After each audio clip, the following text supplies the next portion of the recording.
Supply chain issues have pretty much fallen out of the news.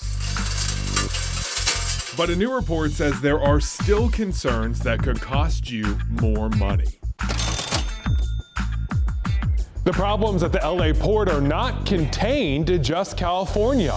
Find out how labor issues there impact you in the triad. Plus, what happens if your medication suddenly becomes hard to find? A growing number of people are dealing with this issue. So a Cone Health pharmacist has 3 important things you need to know to stay healthy. Let's dig into it.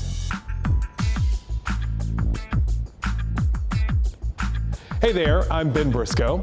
Ever since the COVID pandemic, there is one phrase that even just saying it can make you hear this sound right here. Oh, all the dread, because we are talking about supply chain issues. You don't hear much about them anymore, but they have not gone away. In fact, a brand new report by the National Retail Federation warns that supply chain headlines are gone, but challenges remain. They write, while supply chain operations have certainly improved over the past year, this is mainly due to the fact that import volumes have significantly dropped from where they were during the height of the pandemic. Adding, there remain many outstanding issues that have plagued the supply chain for years. A big part of those supply chain issues happen at ports. Back in 2021, some of the largest ports in California started working 24/7 to try to get caught up on the backlog of shipments just sitting around. The backlog got so bad, some ships were forced to sit off water, unable to drop off anything at the ports, meaning your deliveries were delayed. Well, those same ports are still having problems. This time, it's with workers at the Port of Los Angeles. You see, last week, negotiations around the contract stalled out. Shifts went unfilled, including cargo handling equipment operators who load and unload the cargo. Ports shut down for 2 days because they just didn't have enough workers. Well, after 2 days of closures, a labor agreement was finally met.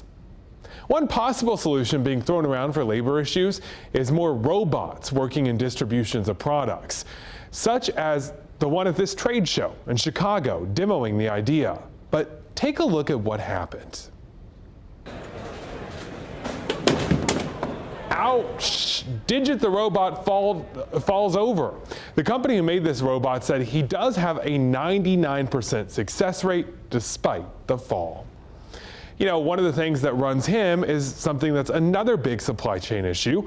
We're talking about semiconductors. They're used in just about every type of computer and more than 160 industries. Things like the pandemic, war, even drought have slowed down their delivery and caused big shortages, though.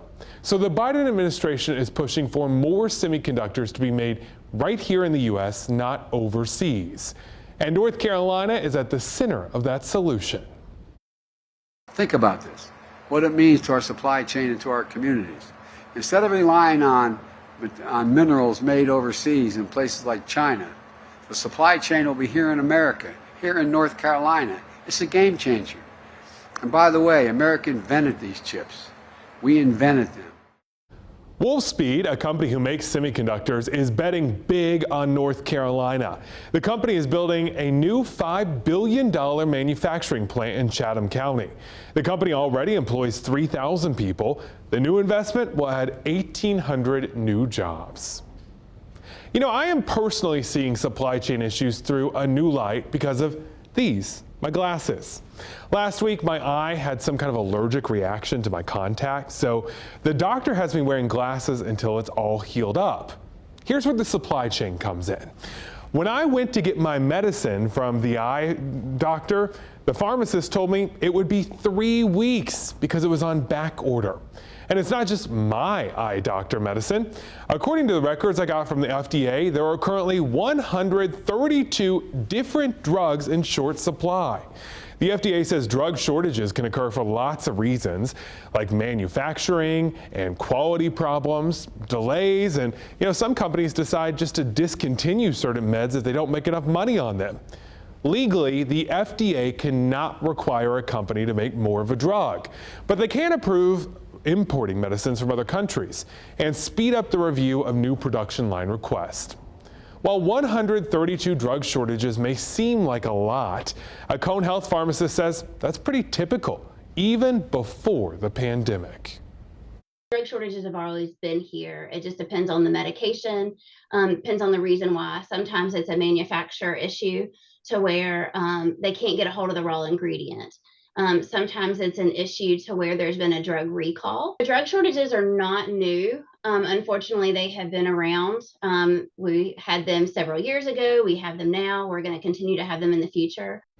Okay, she says there are 3 steps to take if your medicine is in short supply. First, ask the pharmacist to check with the supplier about when it will be back in stock. Second, call around to other pharmacy brands. And third, see if your doctor can prescribe a similar medicine that is in stock. They all seem pretty obvious, but when you're panicking because you can't get your medication, it is hard to remember there are options. That is why the most important thing to do is to keep calm and remember.